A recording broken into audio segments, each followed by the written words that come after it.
Rosarium Beate Mariae Virginis. Mysteria Lucis. Per signum Sancte Crucis, nimicis nostris, libera nos Domine, Deus noster, in nomine Patris, et Filii, et Spiritus Sancti. Amen. Domine, labia mea aperies, et eos meum annunciavit laudem tuam. Deus, in auditorium meum intende. Domine, ad adiuvandum me festina. Gloria Patri, et Filio, et Spiritui Sancto, sicut erat in principio, et nunc et semper, et in saecula saeculorum. Amen. Credo in Deum Patrem omnipotentem, Creatorem caeli et terrae, et in Iesum Christum, Filium eius unicum Dominum nostrum, qui conceptus est de Spiritu Sancto, natus ex Maria Virgine, passus sub Pontio Pilato, crucifixus mortus et sepultus, descendit ad inferos, tertia die resurrexit a mortuis, ascendit ad celos, sedet ad dexteram Dei Patris omnipotentis, in deventurus est judicare vivos et mortuos. Credo in Spiritum Sanctum, sanctam Ecclesiam Catholicam, sanctorum communionem, remissionem peccatorum, carnis resurrectionem, vitam aeternam. Amen. Pater noster qui es in celis, sanctificetur nomen tuum, adveniat regnum tuum, fiat voluntas tua sicut in cielo et in terra. Panem nostrum quotidianum da nobis hodie, et dimite nobis debita nostra, sicut et nos dimitimus debitoribus nostris, et ne nos inducas in tentationem, sed libera nos a malo. Amen. Ave Maria, gratia plena, Dominus tecum, benedicta tui mulieribus, et benedictus fructus ventris tui, Iesus. Sancta Maria, Mater Dei, ora pro nobis peccatoribus, nunc et in hora mortis nostrae. Amen. Ave Maria, gratia plena, Dominus tecum, benedicta tui mulieribus, et benedictus fructus ventris tui, Iesus. Sancta Maria, Mater Dei, ora pro nobis peccatoribus, nunc et in hora mortis nostrae. Amen. Ave Maria, gratia plena, Dominus tecum, benedicta tui mulieribus, et benedictus fructus ventris tui, Iesus. Sancta Maria, Mater Dei, ora pro nobis peccatoribus, nunc et in hora mortis nostrae. Amen. Gloria Patri, et Filio, et Spiritui Sancto, sicut erat in principio, et nunc et semper, et in saecula saeculorum. Amen. Primum Mysterium. Iesus in Jordane baptizatur. Pater noster qui es in celis, sanctificetur nomen tuum, adveniat regnum tuum, fiat voluntas tua sicut in cielo et in terra. Panem nostrum quotidianum da nobis hodie, et dimite nobis debita nostra, sicut et nos dimitimus debitoribus nostris, et ne nos inducas in tentationem, sed libera nos a malo. Amen. Ave Maria, gratia plena, Dominus tecum, benedicta tui mulieribus, et benedictus fructus ventris tui, Iesus. Sancta Maria, Mater Dei, ora pro nobis peccatoribus, nunc et in hora mortis nostrae. Amen. Ave Maria, gratia plena, Dominus tecum, benedicta tui mulieribus, et benedictus fructus ventris tui, Iesus. Sancta Maria, Mater Dei, ora pro nobis peccatoribus, nunc et in hora mortis nostrae. Amen. Ave Maria, gratia plena, Dominus tecum, benedicta tui mulieribus, et benedictus fructus ventris tui, Iesus. Sancta Maria, Mater Dei, ora pro nobis peccatoribus, nunc et in hora mortis nostrae. Amen. Ave Maria, gratia plena, Dominus tecum, benedicta tui mulieribus, et benedictus fructus ventris tui, Iesus.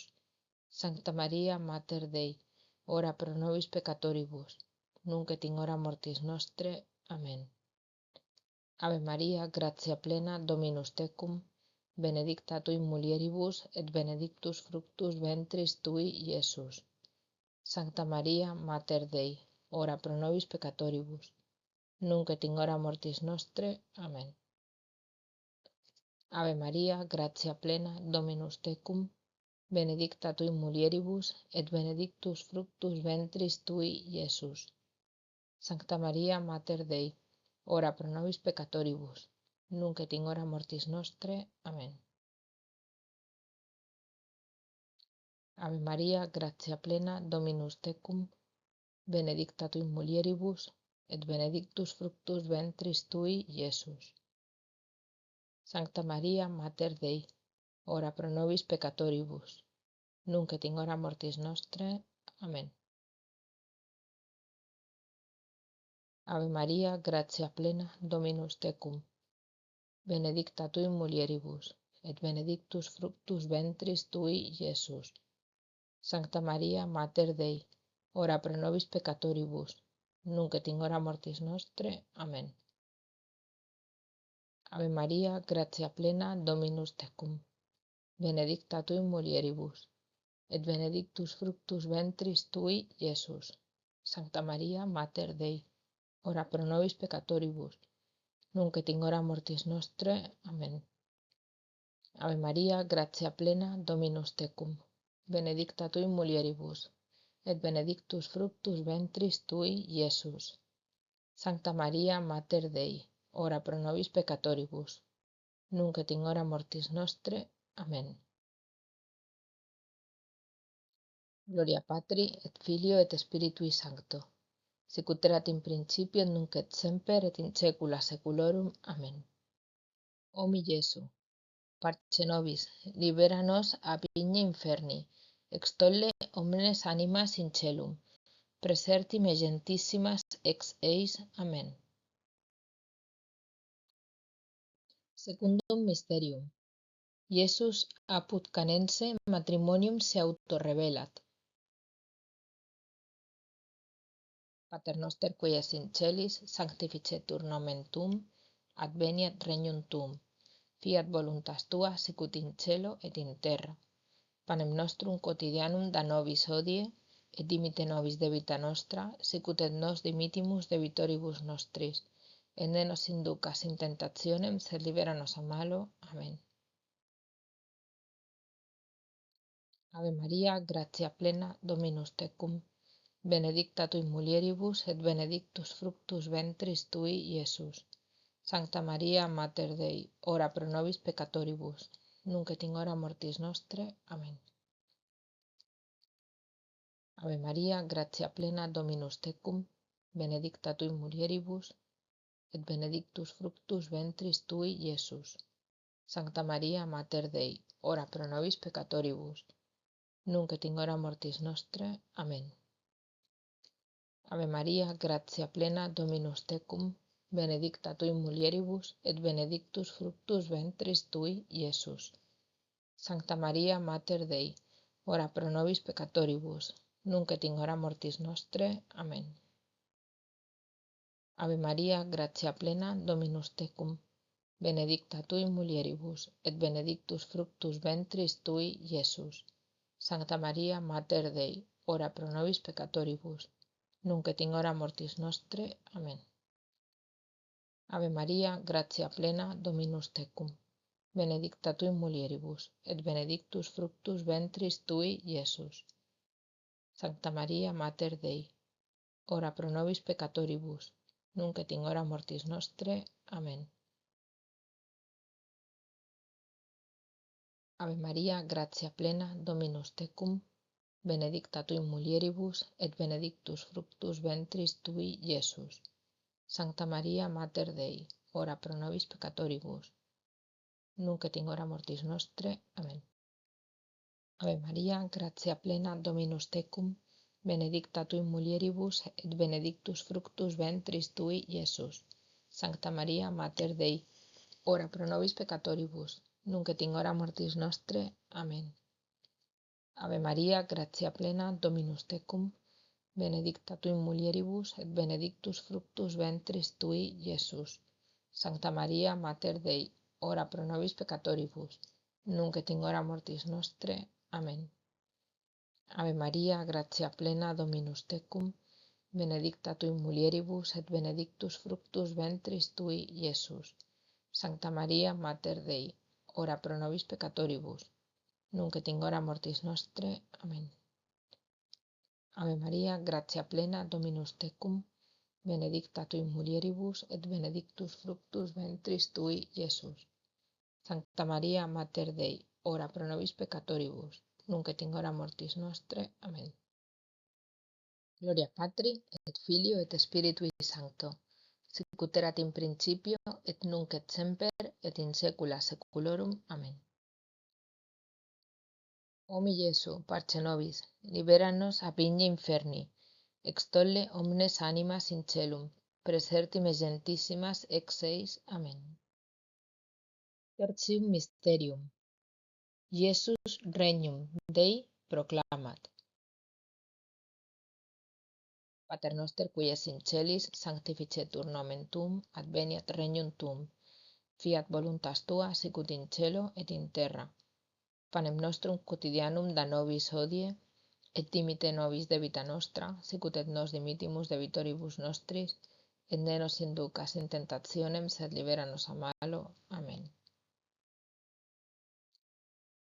Ave Maria, gratia plena, Dominus tecum, benedicta tui in mulieribus, et benedictus fructus ventris tui, Iesus. Sancta Maria, Mater Dei, ora pro nobis peccatoribus, nunc et in hora mortis nostre. Amen. Ave Maria, gratia plena, Dominus tecum, benedicta tui in mulieribus, et benedictus fructus ventris tui, Iesus. Sancta Maria, Mater Dei, ora pro nobis peccatoribus, nunc et in hora mortis nostre. Amen. Ave Maria, gratia plena, Dominus tecum, benedicta tui in mulieribus, et benedictus fructus ventris tui, Iesus. Sancta Maria, Mater Dei, ora pro nobis peccatoribus, nunc et in hora mortis nostre. Amen. Ave Maria, gratia plena, Dominus tecum, benedicta tui in mulieribus, et benedictus fructus ventris tui, Iesus. Sancta Maria, Mater Dei, ora pro nobis peccatoribus, nunc et in hora mortis nostre. Amen. Ave Maria, gratia plena, Dominus tecum, benedicta tui in mulieribus, et benedictus fructus ventris tui, Iesus. Sancta Maria, Mater Dei, ora pro nobis peccatoribus, nunc et in hora mortis nostre. Amen. Ave Maria, gratia plena, Dominus tecum, benedicta tui in mulieribus, et benedictus fructus ventris tui, Iesus. Sancta Maria, Mater Dei, ora pro nobis peccatoribus, nunc et in hora mortis nostre. Amen. Ave Maria, gratia plena, Dominus tecum, benedicta tui in mulieribus, et benedictus fructus ventris tui, Iesus. Sancta Maria, Mater Dei, ora pro nobis peccatoribus, nunc et in hora mortis nostre. Amen. Ave Maria, gratia plena, Dominus tecum, benedicta tui in mulieribus, et benedictus fructus ventris tui, Iesus. Sancta Maria, Mater Dei, ora pro nobis peccatoribus, nunc et in hora mortis nostre. Amen. Ave Maria, gratia plena, Dominus tecum, benedicta tui in mulieribus, et benedictus fructus ventris tui, Iesus. Sancta Maria, Mater Dei, ora pro nobis peccatoribus, nunc et in hora mortis nostre. Amen. Ave Maria, gratia plena, Dominus tecum, benedicta tui in mulieribus, et benedictus fructus ventris tui, Iesus. Sancta Maria, Mater Dei, ora pro nobis peccatoribus, nunc et in hora mortis nostre. Amen. Gloria Patri, et Filio, et Spiritui Sancto, sicut erat in principio, et nunc et semper, et in saecula saeculorum. Amen. O mi Iesu, parce nobis, libera-nos a vigne inferni, extolle omnes animas in celum, presertime gentissimas ex eis. Amen. Quartum mysterium. Iesus in monte transfiguratur. Pater noster qui es in celis, sanctificetur nomen tuum, adveniat regnum tuum, fiat voluntas tua sicut in cielo et in terra. Panem nostrum quotidianum da nobis hodie, et dimite nobis debita nostra, sicut et nos dimitimus debitoribus nostris, et ne nos inducas in tentationem, sed libera-nos a malo. Amen. Ave Maria, gratia plena, Dominus tecum, benedicta tu in mulieribus et benedictus fructus ventris tui, Iesus. Sancta Maria, Mater Dei, ora pro nobis peccatoribus, nunc et in hora mortis nostre. Amen. Ave Maria, gratia plena, Dominus tecum, benedicta tu in mulieribus et benedictus fructus ventris tui, Iesus. Sancta Maria, Mater Dei, ora pro nobis peccatoribus, nunc et in hora mortis nostre. Amen. Ave Maria, gratia plena, Dominus tecum, benedicta tu in mulieribus et benedictus fructus ventris tui, Iesus. Sancta Maria, Mater Dei, ora pro nobis peccatoribus, nunc et in hora mortis nostre. Amen. Ave Maria, gratia plena, Dominus tecum, benedicta tu in mulieribus et benedictus fructus ventris tui, Iesus. Sancta Maria, Mater Dei, ora pro nobis peccatoribus, nunc et in hora mortis nostre. Amen.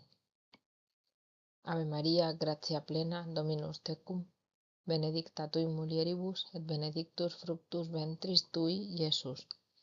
Sancta Maria, Mater Dei, ora pro nobis peccatoribus, nunc et in hora mortis nostre. Amen.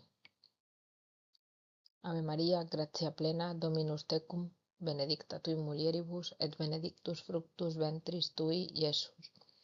Sancta Maria, Mater Dei, ora pro nobis peccatoribus, nunc et in hora mortis nostre. Amen. Ave Maria, gratia plena, Dominus tecum, benedicta tu in mulieribus, et benedictus fructus ventris tui, Iesus. Sancta Maria, Mater Dei, ora pro nobis peccatoribus, nunc et in hora mortis nostre. Amen. Ave Maria, gratia plena, Dominus tecum, benedicta tu in mulieribus, et benedictus fructus ventris tui, Iesus. Sancta Maria, Mater Dei, ora pro nobis peccatoribus, nunc et in hora mortis nostre. Amen. Ave Maria, gratia plena, Dominus tecum, benedicta tu in mulieribus, et benedictus fructus ventris tui, Iesus. Sancta Maria, Mater Dei, ora pro nobis peccatoribus, nunc et in hora mortis nostre. Amen. Ave Maria, gratia plena, Dominus tecum, benedicta tu in mulieribus, et benedictus fructus ventris tui, Iesus. Sancta Maria, Mater Dei, ora pro nobis peccatoribus, nunc et in hora mortis nostre. Amen. Gloria Patri et Filio et Spiritui Sancto, sicut erat in principio et nunc et semper et in saecula saeculorum. Amen.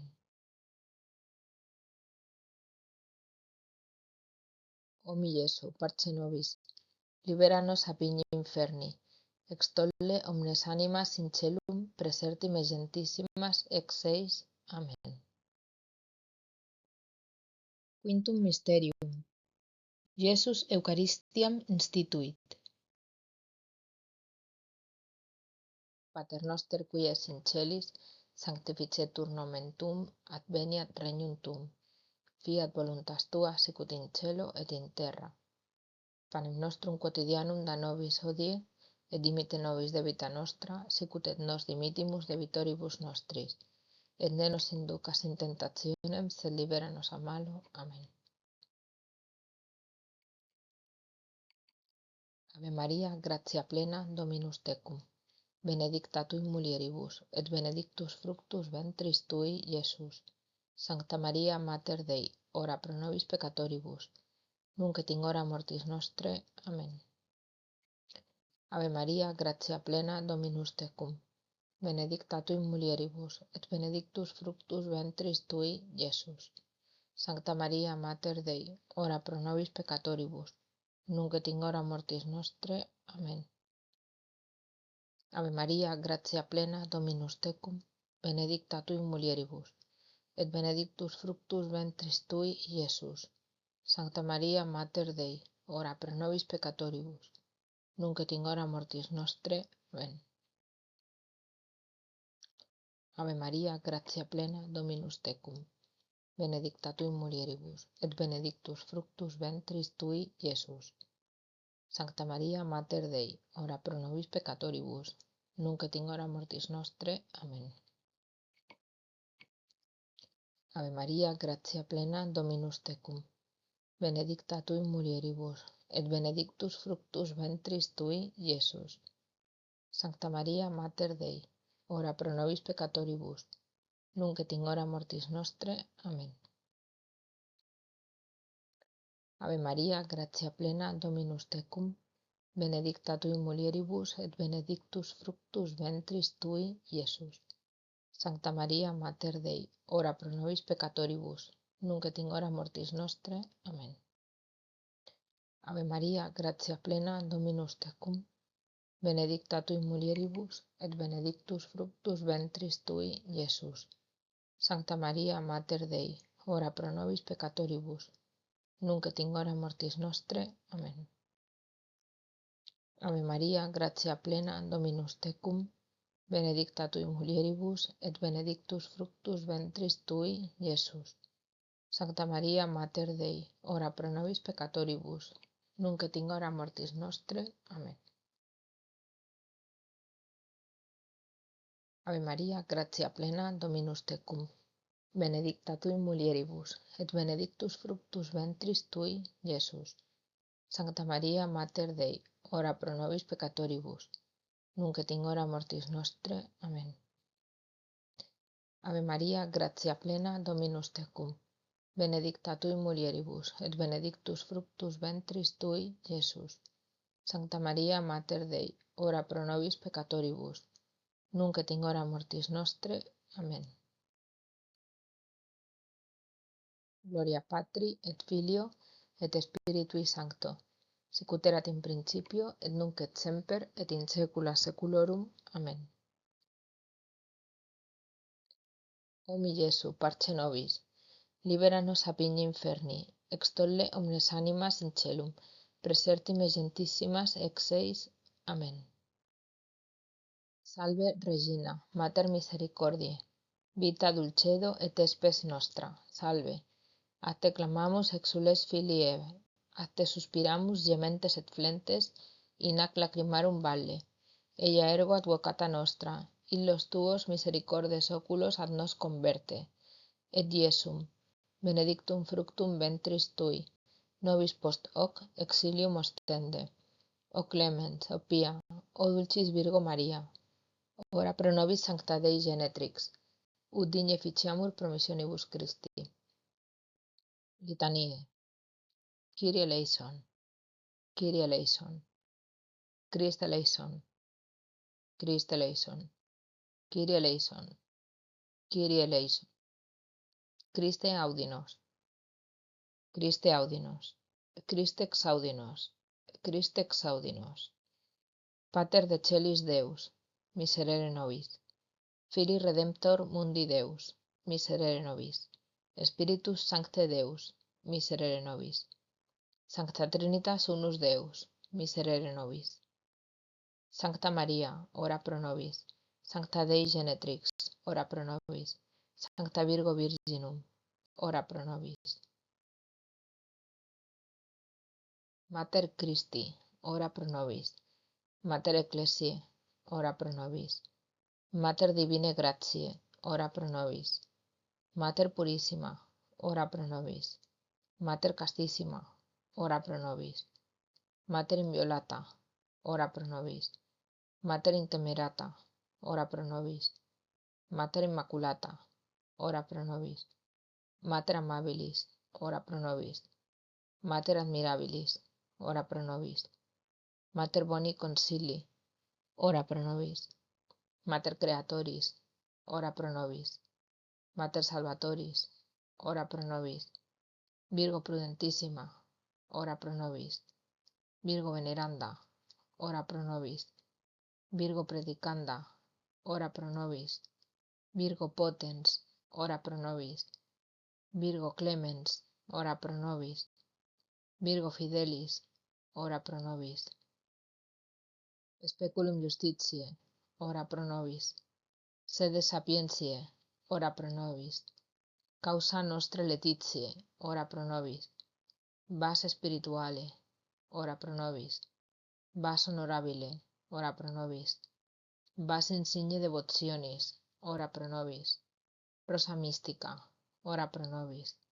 Turris Davidica, ora pro nobis. Turris Eburnea, ora pro nobis. Domus Aurea, ora pro nobis. Federis Arca, ora pro nobis. Janua Celi, ora pro nobis. Stella Matutina, ora pro nobis. Salus Infirmorum, ora pro nobis. Refugium Peccatorum, ora pro nobis. Consolatrix Afflictorum, ora pro nobis. Auxilium Christianorum, ora pro nobis. Regina Angelorum, ora pro nobis. Regina Patriarcharum, ora pro nobis. Regina Prophetarum, ora pro nobis. Regina Apostolorum, ora pro nobis. Regina Martyrum, ora pro nobis. Regina Confessorum, ora pro nobis. Regina Virginum, ora pro nobis. Regina Sanctorum Omnium, ora pro nobis. Regina sine labia originali concepta, ora pro nobis. Regina in celum assumpta, ora pro nobis. Regina Sacratissimi Rosarii, ora pro nobis. Regina Familiae, ora pro nobis. Regina Pacis, ora pro nobis. Agnus Dei, qui tollis peccata mundi, parce nobis Domine. Agnus Dei, qui tollis peccata mundi, exaudi nos Domine. Agnus Dei, qui tollis peccata mundi, miserere nobis. Subtum presidium confugimus, sancta Dei genetrix, nostras deprecationes ne despicias in necessitatibus, sed a periculis cunctis libera nos semper, Virgo gloriosa et benedicta. Ora pro nobis sancta Dei genetrix, ut digne ficiamur promissionibus Christi. Concede nos famulos tuos, quesumus Domine Deus, perpetua mentis et corporis sanitate gaudere, et gloriosa Beate Mariae semper Virginis intercessione, a presenti liberari tristitia, et eterna perfrui letitia, per Christum Dominum nostrum. Amen.